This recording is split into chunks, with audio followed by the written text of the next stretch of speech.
Thank you. My name is Marianne Thieme and I'm a member of parliament for the Party for the Animals in the Netherlands. And our party is the very first in the world to champion the rights of non-humans in a national parliament. However, there are other problems in the world aside from animal welfare. So tonight I'm going to tell you some very hard truths about what we are doing to our planet. And I'm so pleased that you are ready to face up to these realities.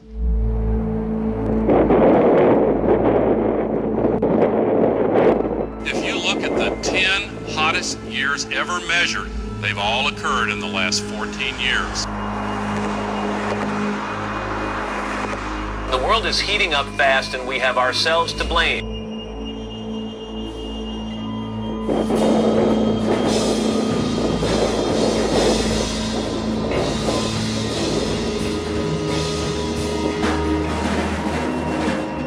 Global warming is real, and we humans are almost certainly the cause.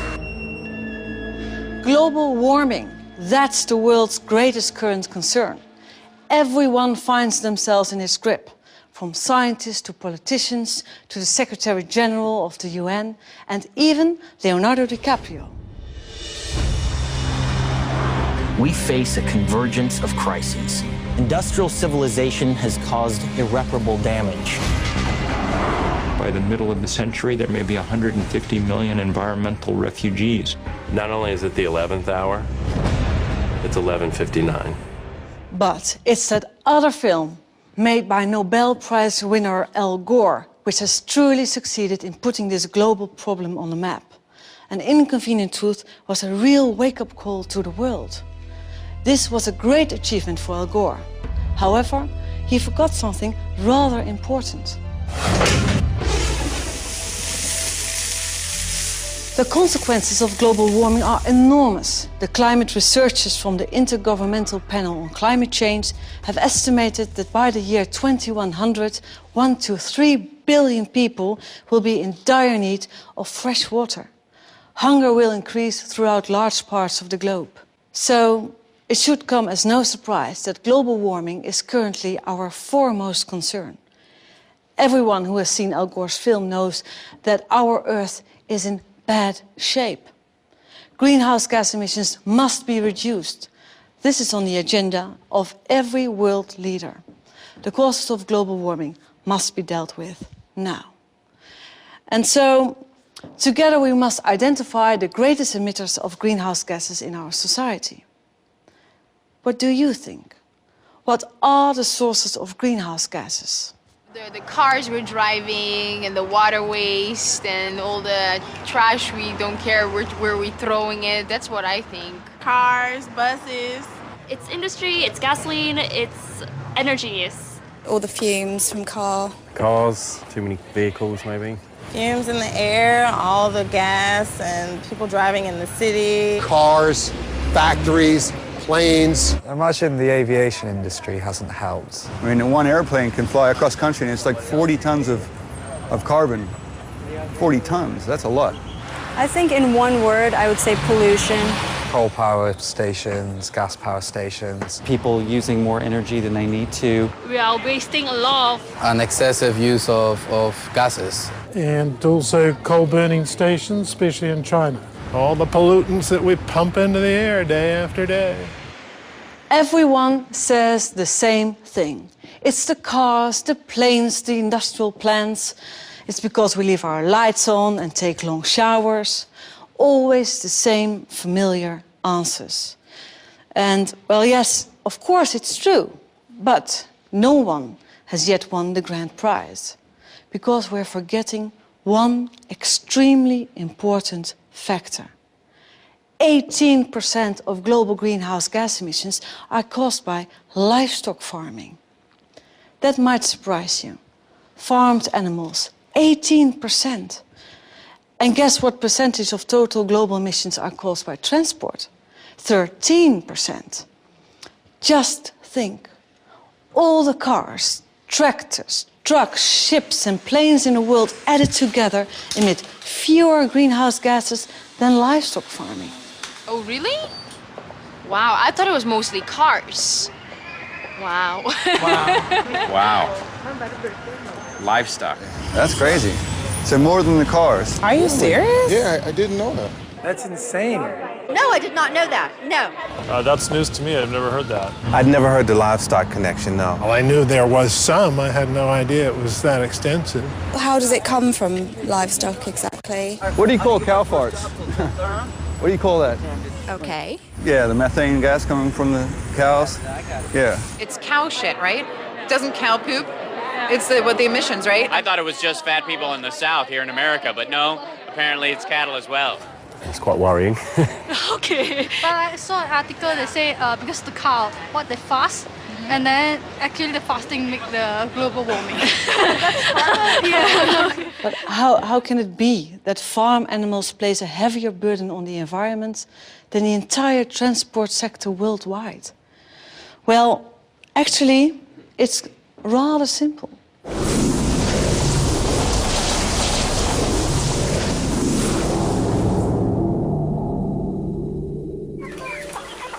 Once upon a time, a farmer was someone who owned land and some animals.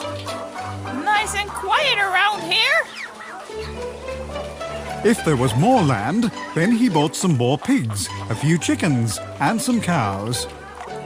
Well, that's a fine kettle of fish. You know what? All that grubbing around outside takes far too long. We're going to fatten you up and fast. It's not a fairy tale storybook. You're there to be eaten. Not sure that's such a compliment, really. We'll squeeze you all together nice and efficiently, and you'll all get sick right away. You're telling me. Listen, Piggy, I'm not interested in your personal vision right now. In the Netherlands alone, you lot produce 70 billion kilos of dung. Do you know how bad that is for the environment and the climate? Sorry for the living. Did you know that cows of all farm animals are the largest producers of greenhouse gases, mostly through all that belching and farting? Do you know what the problem is? You're eating us out of house and home. Who was just so pleased about fattening us up?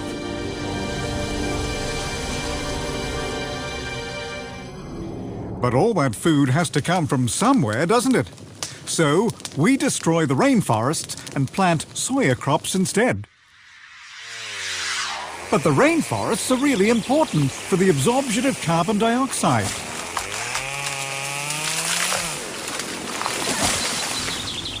And then we spray the stuff with pesticides and we ship the soya off to Europe where it ends up in your feeding troughs. So well organized. What are you people up to? Well, that's not our fault.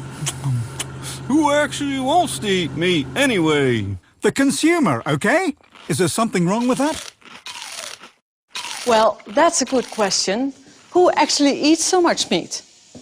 Eating meat is a luxury that we've got all rather too used to.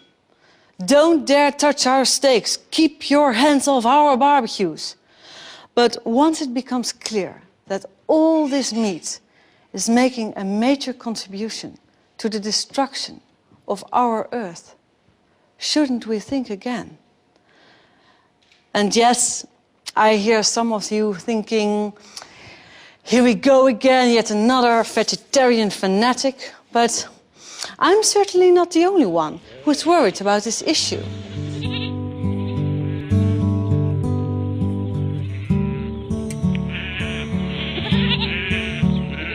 McConaughey. I'm farm manager. We farm 1,000 hectares of land in mid Wales. We have around 800 head of cattle, including 550 dairy cows. We have 3,000 head of sheep, and we grow some arable crops. We can't deny as farmers, as agriculturists, that methane produced by cows contributes to global warming.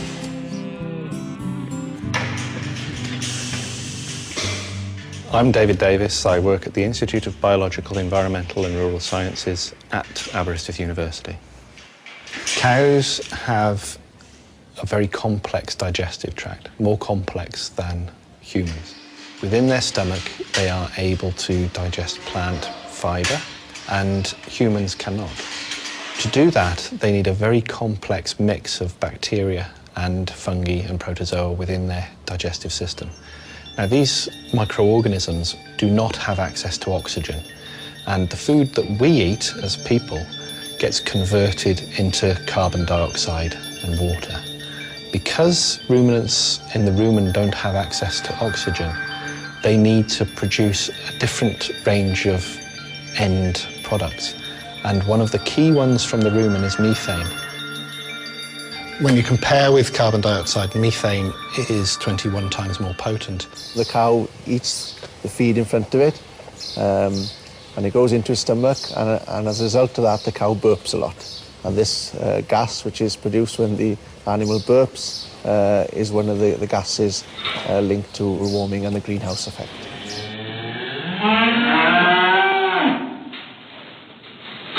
Every cow and every ruminant regurgitates its food into the mouth to chew, and this enables the microorganisms in the stomach to actually get better access to that feed. And whilst they're regurgitating it, they're actually releasing methane. So every time the cud, as it's called, comes into the mouth, a small amount of gas will also be released, and this will contain a large proportion of methane. No, you don't notice anything about it because it's just a natural process which occurs in all ruminants. The dairy cow that's producing 8,000 to 10,000 litres of milk every year will produce around 500 to 700 litres of methane every day.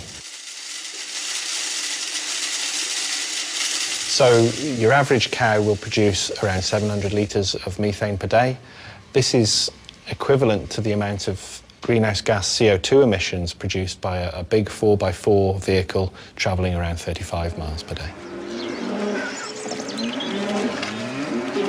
The ruminant population within the world is probably growing, and it has to grow in line with the growth in population in order to feed that population. I think it should concern everybody. In 2006, the Food and Agriculture Organization of the UN, the FAO, published an important report which first brought the link between livestock farming and climate change to light. I'm now going to speak to Dr. Henning Steinfeld, the chief author of this report. Dr. Steinfeld, you have calculated that livestock farming is responsible for 18% of greenhouse gas emissions. That's quite a lot. In fact, 18% is quite a lot. It has to do with the fact that in this assessment we took into account all the changes in land use that are related to livestock, the production of animals in terms of methane, the manure management in terms of also methane and nitrous oxides, and the various steps of the feed production, livestock production, processing, transport, and so on that have to do with livestock and feed commodities. And this is how you get to 18%. Okay. How did you respond yourself when you were confronted with these figures? I knew it was high. I knew also the impact on water and biodiversity was going to be very significant. I didn't expect it to be quite as high, but this is the figure we came up with. And what do you think? What was the most shocking, amazing conclusion from your report?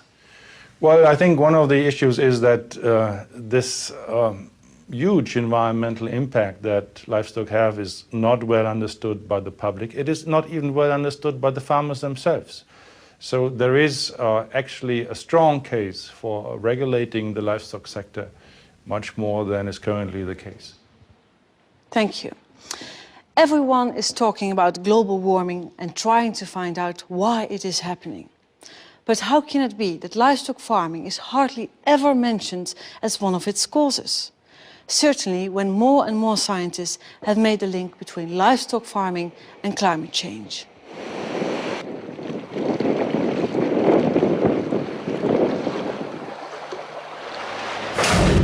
It's not generally known, but between 40 and 50% of all cereals are not eaten by humans, but by livestock. And for soy, that's about 75%. If you consider that it takes about 7 kilograms of grain, that's corn and soybeans, to just make 1 kilogram of beef, we're talking about hundreds and hundreds of hectares of soy being planted in former rainforest to provide meat. That's not a very efficient way of producing protein food.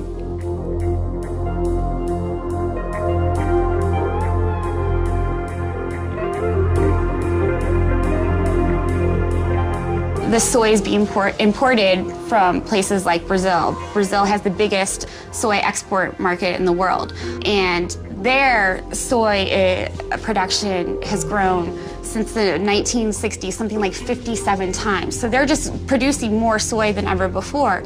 And most of that soy is being produced in very environmentally sensitive areas, including the Amazon rainforest and the Cerrado, which is a woodland savanna.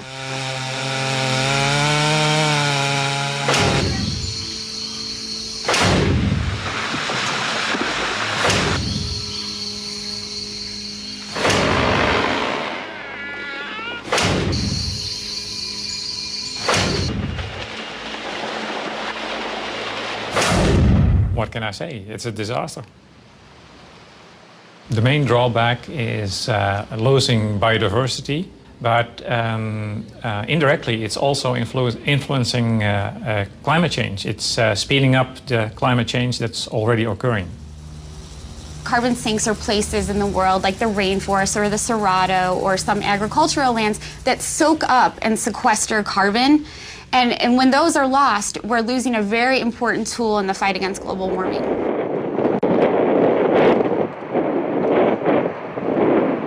Today, there's nothing more important than trying to contain the problem of global warming. And to do that, we cannot afford not to pay attention to agriculture. If we want to just achieve a fairly conservative objective in this sector, which is to stop this sector adding more by the middle of the century, then we have to take quite radical steps, because the natural dynamic is that as populations get richer, they almost universally consume more animal products. In the global context at the moment, this argument really, in a way, focuses on China, because China is the biggest increaser in meat consumption. It's doubling every 10 years. The population of pigs and chickens in China is doubling every 10 years. These are monogastric animals. They don't create a greenhouse gas problem in terms of methane release, but they do create environmental problems because they have to be fed. And the feedstuffs have to come from global sources, and they come from soybean production in Brazil, which comes from deforestation and so on. If the rich countries keep on consuming at their high level, and countries like China come up to our high level, then the situation will be much worse, and that will make it very much more difficult to achieve global warming targets overall. So it's rather strange that most governments only focus on quick fixes, like taxes on gas guzzlers. Certainly when you realize that research shows that in a year, a cow in the Netherlands will produce just as many greenhouse gas emissions as a car that drives 70,000 kilometers. 7,000 kilometers. This means driving around the globe more than 1.5 times. In a medium-sized car, I should add. The image we get to see of global warming is always so one-sided. We only get to see factory chimneys and traffic jams. Where are the public information campaigns about the relationship between carbon emissions and eating meat? I certainly haven't seen them yet in the Netherlands, despite the fact that we slaughter 500 million animals here each year. Animals, however, discover exactly what factory farming is very early on in their lives. Piglets, for example, are castrated without anesthetic. Their tails are docked, they are forced to live in dark concrete stalls and usually only see daylight when they are taken to slaughter. It's not much different for other factory farmed animals. Take laying hens, for example. They are crammed into battery cages and their beaks are trimmed to stop them from pecking one another. Since 2006, I have represented the Party for the Animals in the Dutch Parliament, and I strive to put an end to these kind of practices. But my work doesn't just stop at animal welfare. It's only recently that the Dutch Environmental Agency has sounded the alarm at the speed at which we are exhausting the earth and its resources. The Netherlands uses 4 times its own surface area to produce what we consume. Think of it like a buffet. We are heaping up our plates with enough food to feed 4 people, which means that there will be not enough left for those at the back of the queue. 1 billion people on our planet suffer from obesity, while elsewhere 1 billion people go to bed hungry every night. Something is seriously askew, and we should really talk about it. Right now, half of the total global wheat harvest is used as livestock feed to support our meat and dairy consumption. Half of the entire harvest, while at the same time people in poor countries are starving. And there doesn't seem to be an end to this. We keep on consuming more and more and more, and in the future we'll have to exploit other people's natural resources even more than we do now. And this will be at the expense of those people, clean water, clean air, and also our environment. So let me sum this up for you. Scientists say that it simply takes far more land and energy to produce animal protein than plant-based ones. To produce animal products, you need up to 10 times as much land as needed to produce vegetable products. And this is due to the fact that all this land is needed to produce feed for these billions of farm animals. Films like An Inconvenient Truth have made a very important contribution to the debate on global warming. Yet the only cow that I saw on screen symbolized little Elle's picture-perfect youth in Tennessee. In the whole Inconvenient Truth, not a single word was said about livestock farming or the impact of this polluting industry. Dr. Steinfeld, how is it possible that livestock doesn't play a role in the discussion about global warming? Well, I think that the fact is that in the climate change discussion, much of the focus is on carbon dioxide. And the carbon dioxide emissions, if you look at the livestock sector, only make up about 1/3 of the total greenhouse gas emissions. Nitrous oxides and methane don't come very strongly into the debate, but they are much more potent in terms of greenhouse gases than carbon dioxide, and they need to be factored in. But Al Gore didn't say one single word about the livestock industry in his documentary. What do you think? Didn't you miss the aspect as well? It is certainly missing. The entire aspect of food is missing.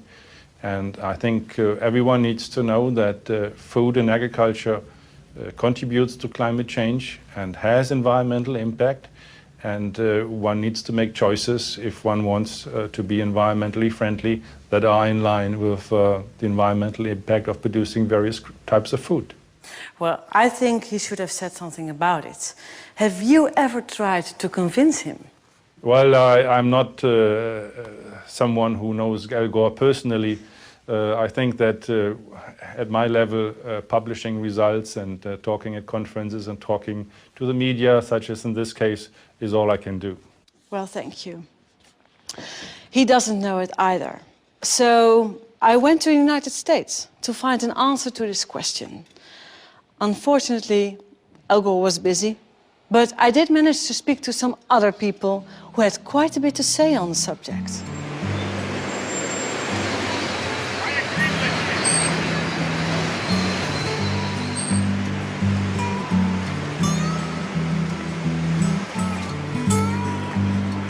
Yeah, you look great. Hello. Hi. Some information? Thank you. Have a nice day. Hi. Hello. Hi.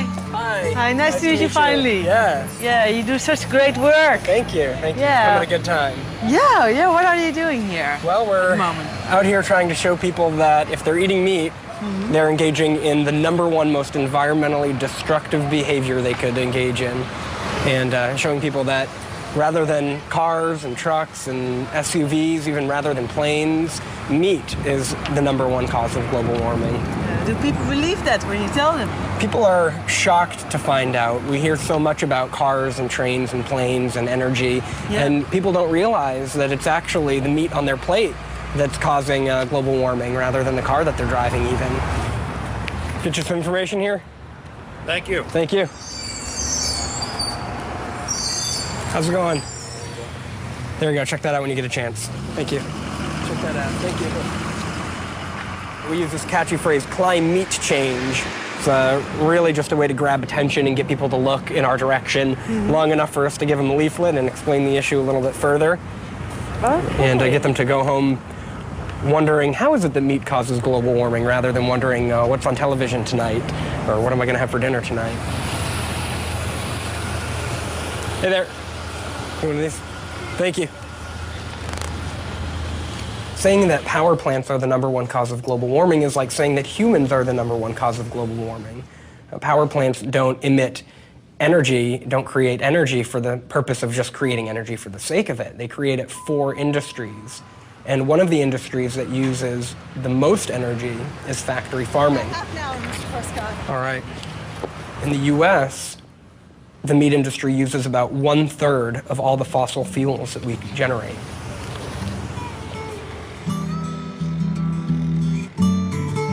Headquarters of People for the Ethical Treatment of Animals, in short, PETA. They have almost 2 million members and are active worldwide. I love this one as well. Oh, yeah. This is very famous one. We've got this. I suspect that for Al Gore and for a lot of other people, it's just too inconvenient of a truth. Gore was a politician and is beholden to a lot of industry people in many different industries, probably in the meat industry too.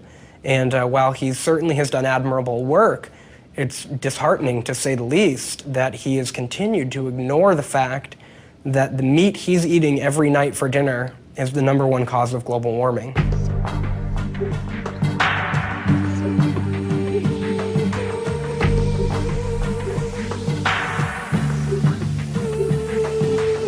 I'm Alicia Silverstone, and I'm a vegetarian. There's nothing in the world that's changed me as much as this. I feel so much better and have so much more energy. It's so amazing. There's a prominent environmental group in the US called Environmental Defense, and they recently wrote on their website that if every American replaced chicken with vegetarian foods in just 1 meal per week, it'd be the equivalent in carbon dioxide of taking about 500,000 cars off of US roads.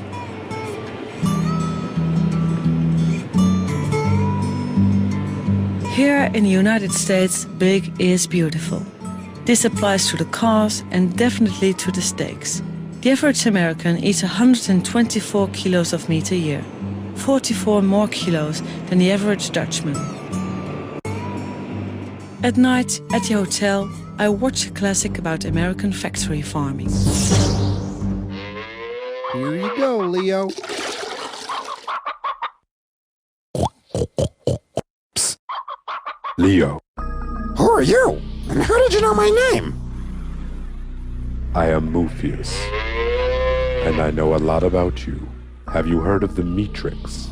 The Matrix? Do you want to know what it is? Okay. The Matrix is all around you, Leo. It is the story we tell ourselves about where meat and animal products come from. This family farm is a fantasy. Take the blue pill and stay here in the fantasy. Take the red pill and I'll show you the truth.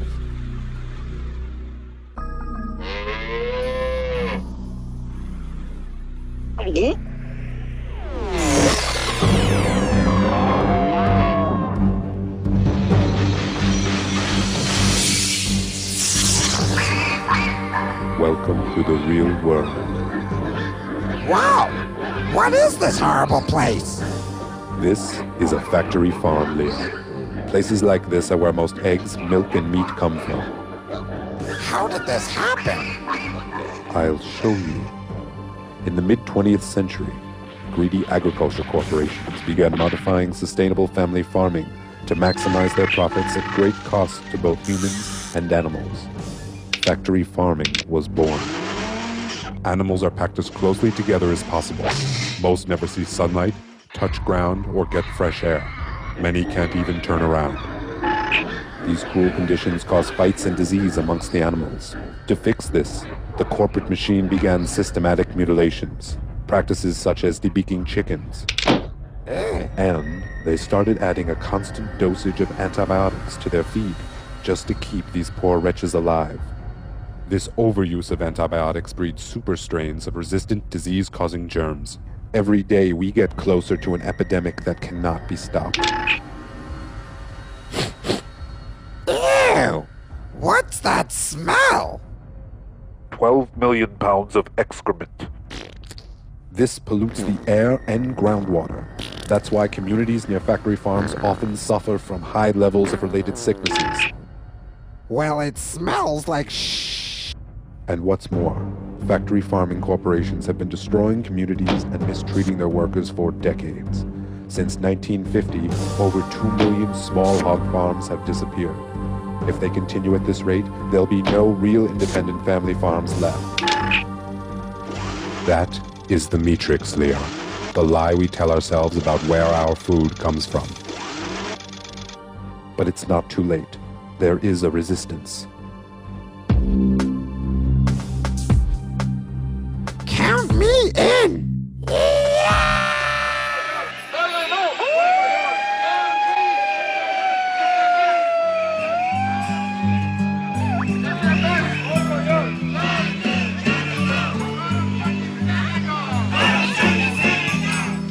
Washington, city of politicians, policymakers, lobbyists and activists. Think of the seals when you buy your meals! Boycott Canada! Today, a demonstration against the seal hunt is held at the Canadian Embassy.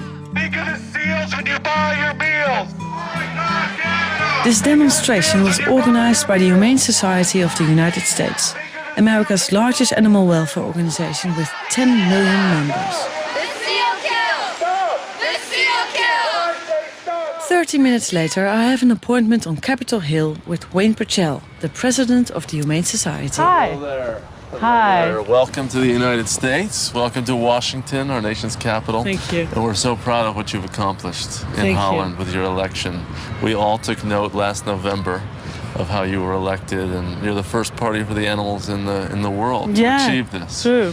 So thank you. And we Thank look you. forward to learning about what you've done. Oh, okay, so nice to meet you finally. You're the biggest organization on animal welfare. Yes, we are. We have 10 million supporters here in the United States in terms of paying supporters. Yeah. And then, of course, we have millions more who believe in what we're doing, and we're here to organize that sentiment to achieve political reforms for animals, among doing other things. We try to pressure corporations to do the right thing, and we educate the public, and we do hands-on care of animals as well.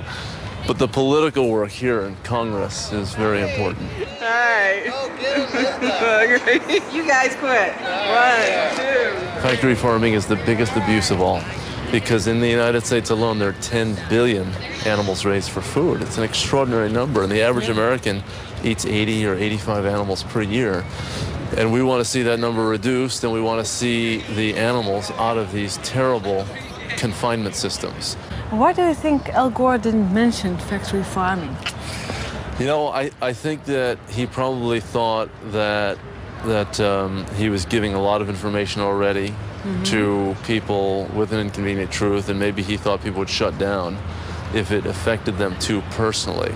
Because it gets very personal when you're talking about eating animals and you're talking about something that is part of the American diet. He thought, oh, well, this is going too far. But the public is slowly waking up.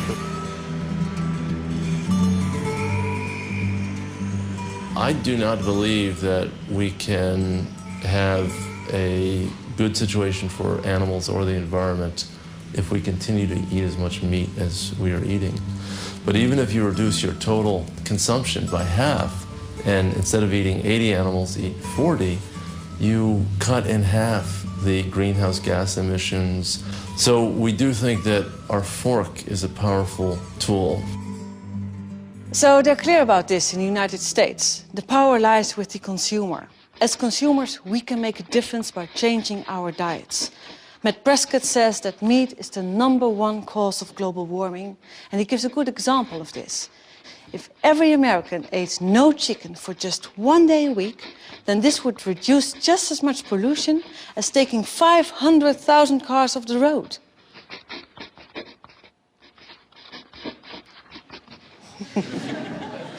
It's funny. Okay, I can hear you thinking, meat and other animal products are bad for the environment. I get it. But don't we need meat and milk for our health? Where else do we get the calcium for our bones, the iron for our blood, and the vitamins and minerals we need to keep us healthy? Advertisers and food producers have done so much to indoctrinate us that you nearly end up believing it.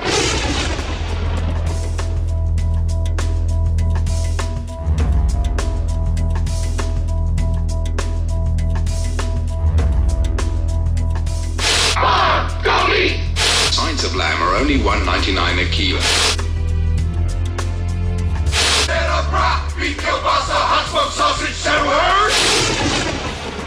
The message is clear. Milk is essential, meat is good for you, cheese is healthy for us all. But who benefits most from meat and dairy products? The consumer or the producer? Do we really need all that animal protein? Generally speaking, there's not a real problem for health if we have much lower meat consumption, and there are potential benefits. I mean, after all, colon cancer is one of the commonest cancers in high-income countries, and the risk of colon cancer is higher with high meat consumption. So there'll be a real benefit in terms of lowered colon cancer risk, for example. Going from our level of consumption to something that's just a bit below half of that would not involve any significant health harms and would almost certainly bring health benefits. Dit deksel is eruit, kan eruit. En hier hebben we dus een gedeelte van de grassilage die het dier zojuist gegeten heeft. When I saw this, for me, that was the very limit. Animal diseases, animal suffering, animals that were no longer treated as living beings. I had seen it all. And I thought, no, not in my name. I want no part in this anymore. En zo kan het dekseltje er weer op. In the factory farming industry, animals are adapted to the food that we choose to give them and to the massive stalls in which they are forced to live.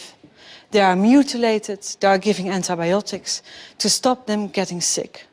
Pigs are now sometimes even given anti-stress pills to help them cope with their unnatural living conditions. Yet the fact that it turns out that livestock makes an enormous contribution to greenhouse gas emissions by belching, farting and defecating doesn't necessarily mean that we'll start keeping fewer cows, pigs and chickens. No, the industry will simply dream up something new. Would you believe it? They now even make fist-sized pills to stop cows from farting so much. But you know, consumer resistance against factory farming is steadily growing due to the increasing awareness of animal suffering that it entails. And sometimes you come across people from an entire different background who surprise you. It was in America that I met a man who is known as the Mad Cowboy. He was a factory farmer who got out of the livestock industry and went vegetarian around the time of the mad cow disease crisis in Europe.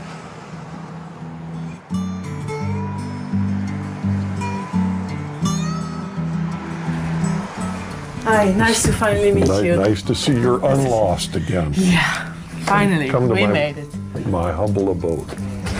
Thank you. Oh, it's nice and warm here. This is on the farm, and this is one of the dogs we had, which was Sam. Good critter. That's the farm.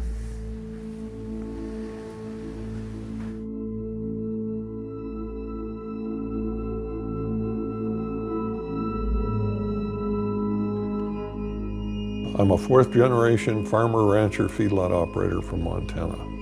At one time, I had 7,000 head of cattle, 12,000 acres of crop, and 30 employees. I spent 45 years of my life in production agriculture. Not something I learned from a book. I learned it by doing it. I was a factory farmer, the worst of all. Not a family farmer, but a factory farmer. Never met a chemical I didn't like. We'd actually grind up animals and feed them back to our animals. Had all of the bad habits. What are you doing here? Branding. Oh. See there?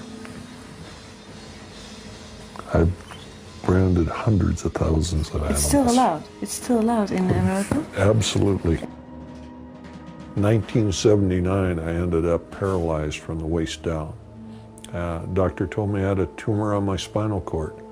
He said if that tumor's on the inside of the cord, you have less than 1 chance in a million you will ever walk again.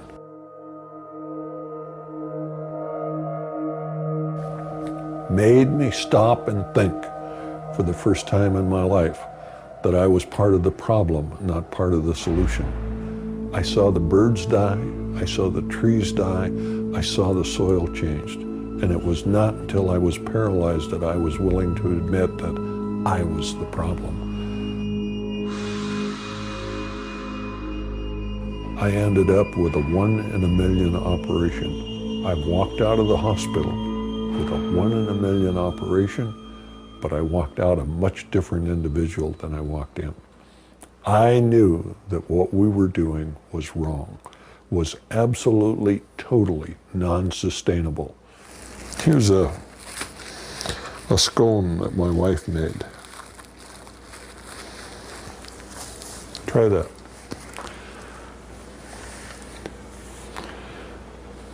Vegan. Everything in the house is vegan. Yeah. There's no animal products in anything that we have here. Oh, and it tastes good.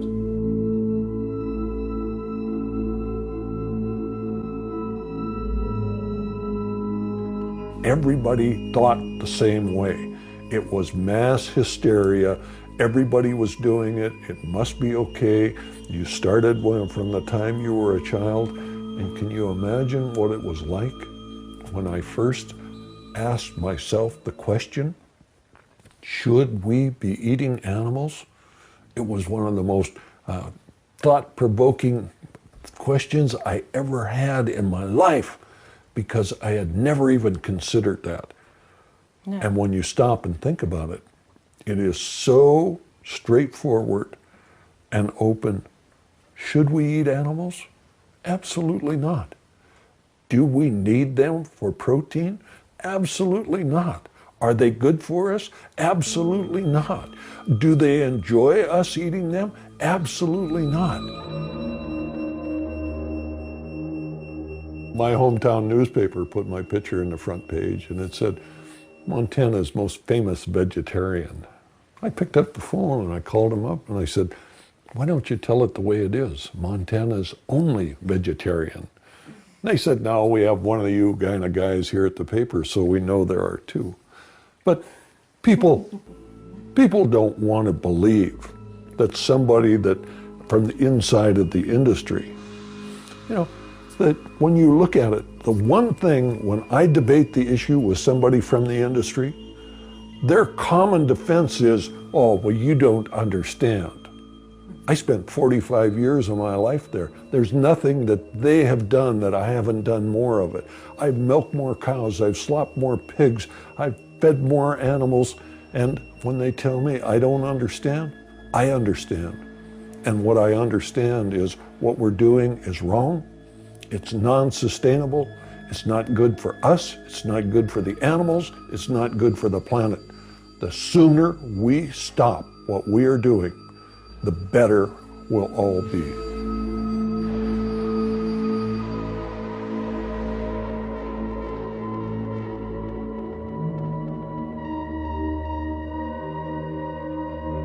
Did you also notice that there are more women vegan or vegetarian than men?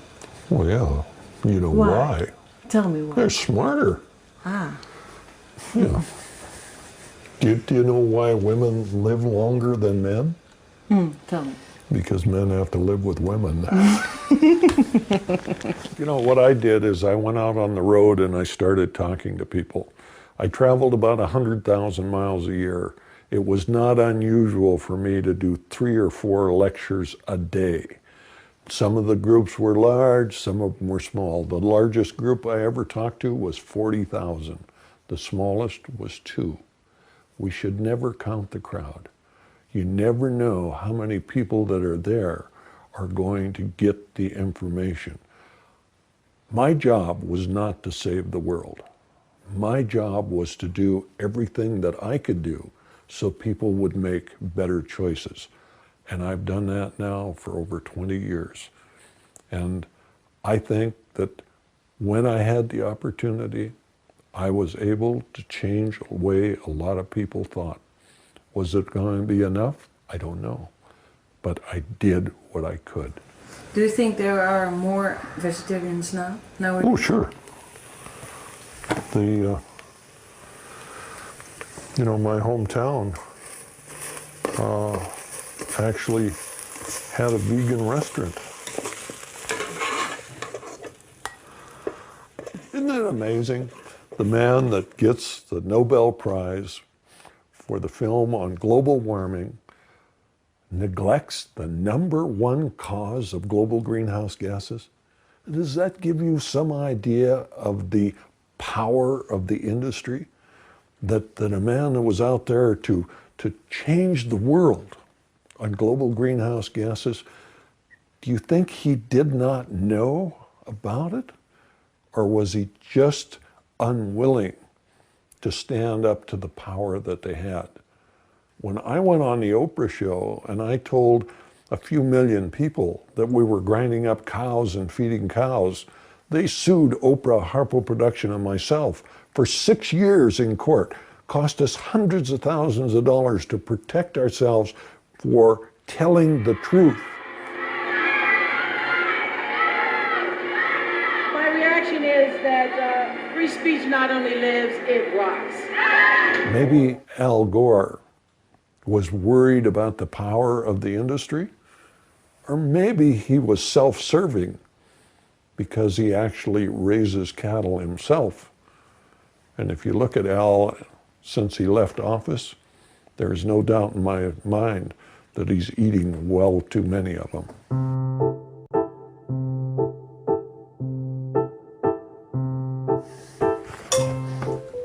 If there's something you would like that you don't see, I'll get it for you. No salt or pepper. No, that's fine.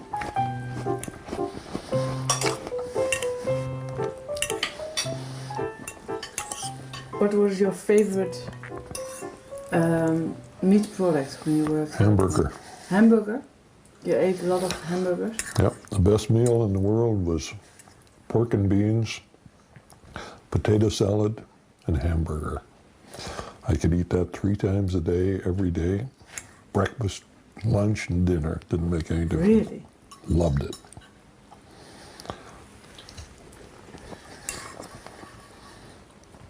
Turned out okay.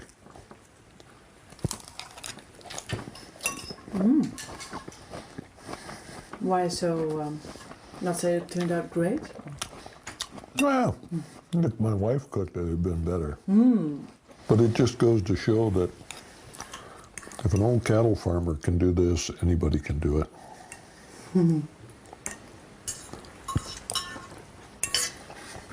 It's just a matter of time. It doesn't mean that we should slack off on what we're doing. But if we do everything we have the capability of doing, we will win. There's no doubt in my mind. The FAO has made some very interesting calculations. Between 1950 and the year 2000, the world population grew from 2.6 billion to 6 billion people. Yet meat production increased fivefold, from 45 to 233 billion kilos of meat each year. It's predicted that there will be 9 billion people living on our planet by the year 2050. And what will happen with the meat production?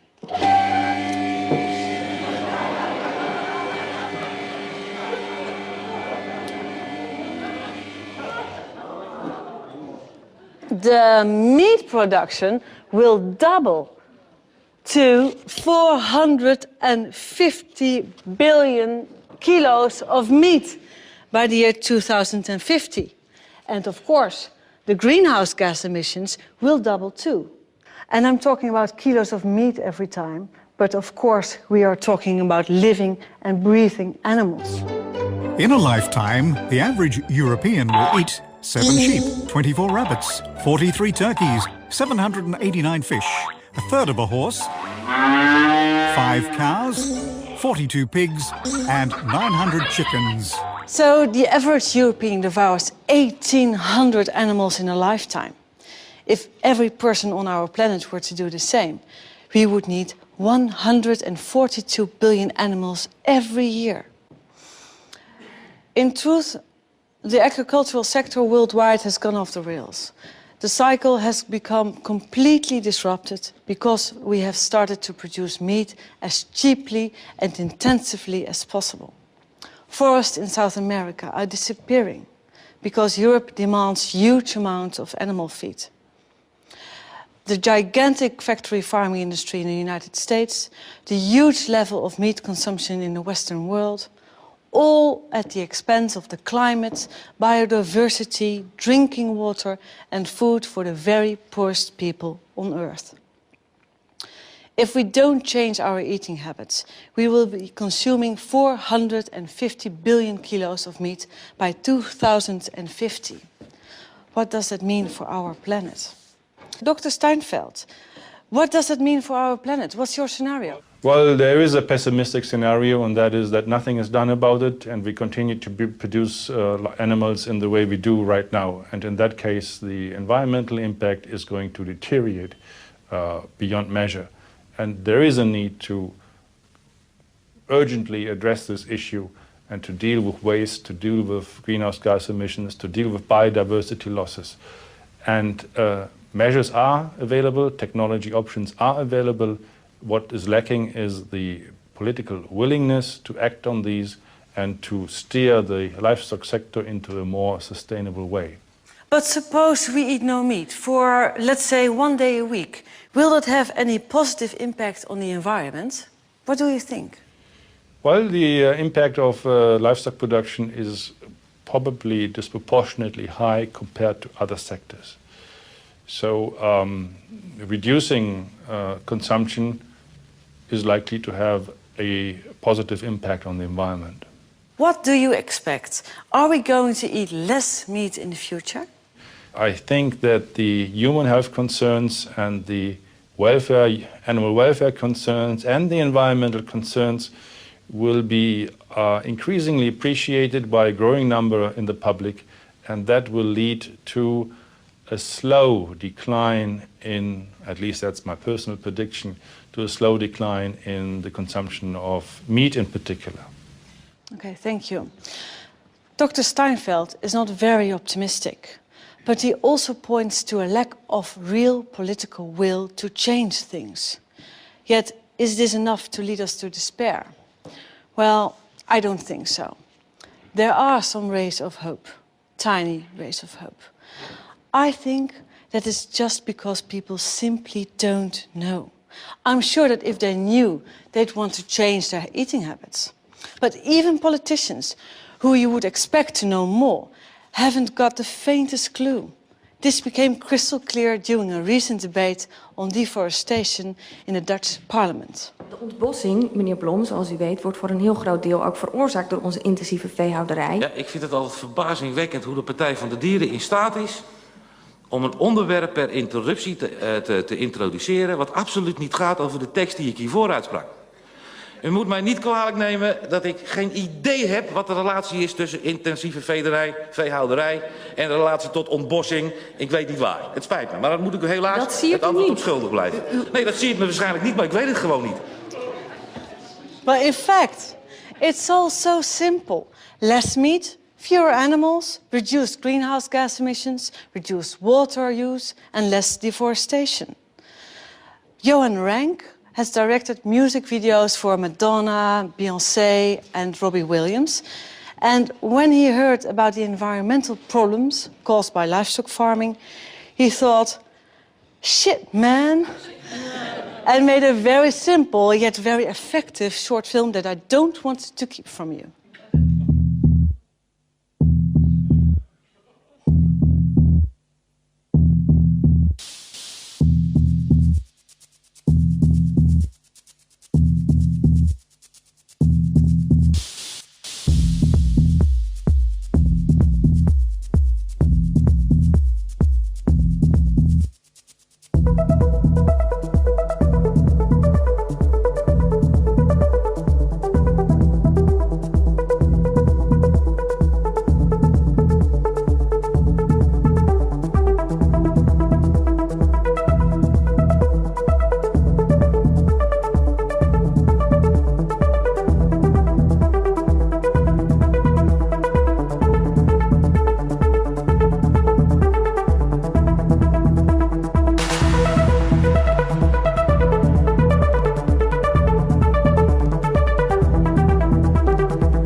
In May 2007, the English newspaper The Daily Mail published an article called Secret Plan to Turn Us All Veggie. And I quote, "Secret plans to encourage the nation to give up eating meat are being examined by the government to help save the planet. A leaked email expresses sympathy for the environmental benefits of a mass switch to a vegan diet." That's interesting. How much could reduced meat eating contribute to carbon savings? Together with the Free University Amsterdam, the Nicholas G. Pearson Foundation set out to discover what kind of carbon savings could be made in the US if they all went without meat for 1 or more days. And this is the result. If all Americans ate vegetarian for 7 days, they would save around 700 megatons of greenhouse gas emissions. That would be just the same as taking all the cars in America off the roads. Every single car. If everyone in America didn't eat meat for 6 days a week, this would make the same carbon savings as eliminating the total electricity use of all households in the States. This would result in carbon savings equivalent to planting 13 billion trees in your garden and letting them grow for 10 years. That's 43 trees for every American. This would result in carbon savings equivalent to halving the domestic use of all electricity, gas, oil, petroleum and kerosene in the United States. If all Americans cut out meat for 3 days, they would save almost 300 megatons of greenhouse gas emissions. This would have a greater impact on reducing global warming than if all cars in the US were replaced with Toyota Priuses. This would have the same positive effect on reducing greenhouse gases as replacing all household appliances like fridges, freezers, microwave ovens, dishwashers, washing machines, tumble dryers, and so on and so forth. And I mean replacing all appliances with energy-efficient ones. Wouldn't that be great? What do you think? Would cutting out meat for just 1 day really have any effect? Well, I was flabbergasted with the result. If all Americans didn't eat meat for just 1 day a week, this would save 90 million plane tickets from New York to LA or from LA to New York.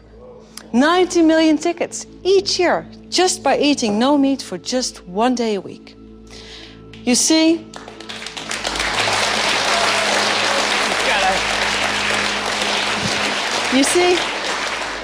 a small step for a man is a giant leap for humanity and all living creatures.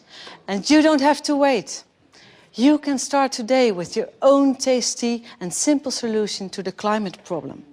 The question we have to ask ourselves is simply, how many days a week shall I go without meat to reduce global warming? I think it would help, especially if they did 1 day a week. I think that makes a huge difference. It makes a huge difference not only for the environment, but for the animals themselves, and then for our bodies. Not only think it would help what you're talking about, but I think it would help the karma also. Greenhouse gas is a really important thing. Global warming is really important. But does anybody ever talk about the amount of water it takes? There's so much waste. And I think if more people were aware of that, they would make the choice, because it's a very easy thing to do. It's a very easy choice to make, to just skip meat for a day, 1 day a week, you know, and then 1 day becomes 2 days, and then 2 days becomes 3 days, and gradually it can make a significant impact. Absolutely. Being a vegetarian uses 1/10 the resources than eating meat does, so obviously it would help, you know, perpetuate human life on Earth if everyone did. Hopefully it all turns around. I think it definitely was the missing part of the inconvenient truth. Animals are suffering, people are suffering. I mean, we need to do something quickly. You know, you can't be a meat eater and call yourself an environmentalist. You can get a lot of protein from peanuts. I was raised in Canada, meat and potatoes. I never was a big meat eater my whole life, but you're raised that way, and it's really hard to switch gears. So I think when people just do the best they can. We should all eat less animals, or maybe just none. I think that would make a tremendous difference. You don't have to go 100% vegetarian, but we don't have to just have this mass gorging of meat that happens especially in the United States of America. Yes, I don't expect everyone on the planet to give up all meat. I think that's unrealistic, but I do think we could get people to understand that meat shouldn't be something they have for their own health on as regular a basis as they do have it. People don't think twice when they eat meat. People don't think twice the way their meat is manufactured. People don't think twice about those factory farming practices because it's not as close to them. But yet, if you're driving in a car, an SUV that may be much bigger and is not a hybrid, possibly like your car, is something that you can pick on. It's an easy thing to pick on, but we need to start picking on ourselves, and we need to start picking carefully what we eat, how we eat, when we eat it, where we get it from. We need to do the research and do the work to find those things out and make ourselves smarter. So if we're going to talk about SUVs and car emissions, we can also be smart enough to find out where most of those emissions are actually coming from. Right.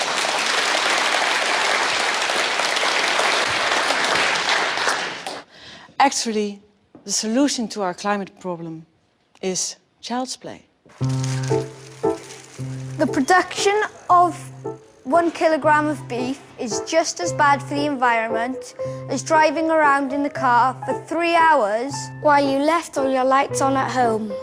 If all people in the world started eating as much meat as we do, then we'd need nearly 3 planets to be able to feed them all.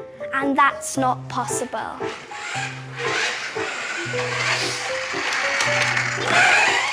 If we all didn't eat meat for 3 days a week, this would lead to the same carbon savings of halving the electricity use in all households in the United States.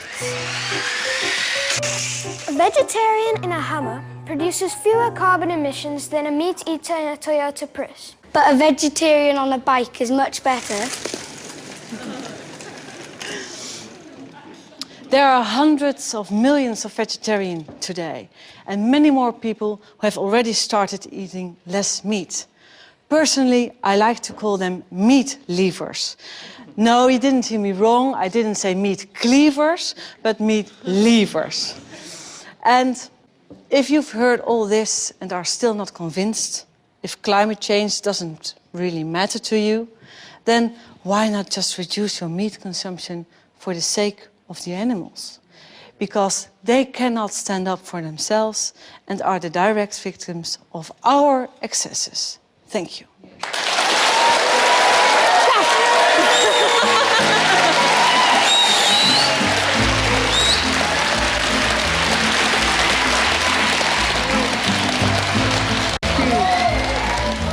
Fat and docile, big and dumb, they look so stupid, they aren't much fun.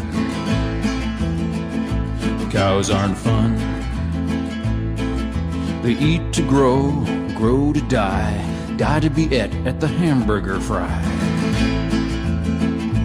Cows well done. Nobody thunk it, nobody knew, no one imagined the great cow guru. Cows are one.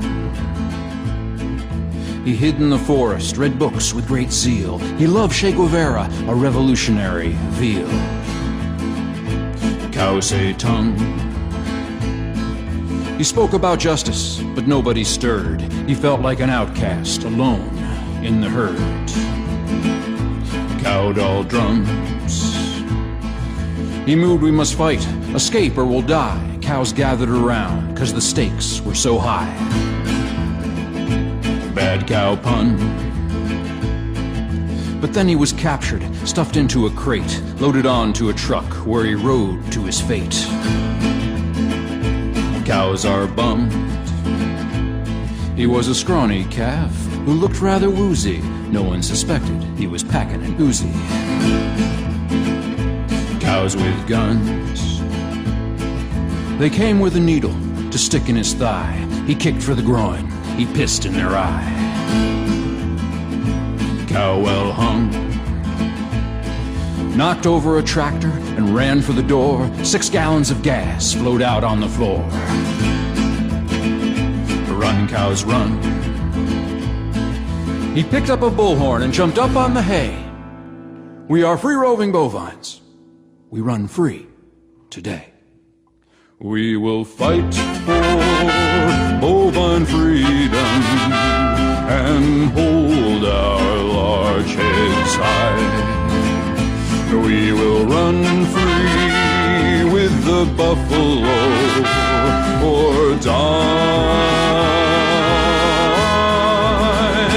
Cows with guns. They crashed the gate in a great stampede, tipped over milk truck, torched all the feed. Cows have fun. 60 police cars were piled in a heap, covered in cow pies, covered up deep. Much cow dung. Black smoke rising, darkening the day. 12 burning McDonald's. Have it your way. We will fight for bovine freedom and hold our large heads high. We will run free with the buffalo or die. Cows with guns. The president said, enough is enough. These uppity cattle, it's time to get tough. Cow dung flung. The newspapers gloated, folks sighed with relief. Tomorrow at noon they would all be ground beef. cows on buns. The cows were surrounded, they waited and prayed. They mooed their last moos, they chewed their last hay. Cows outgunned. The order was given to turn cows to whoppers, enforced by the might of 10,000 coppers. But on the horizon, surrounding the shoppers, came the deafening roar of chickens in choppers. We will fight for bovine freedom and hold our large heads high.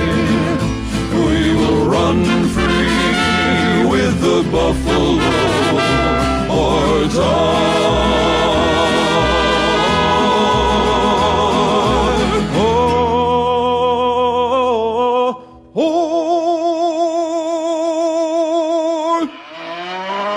Cows with guns.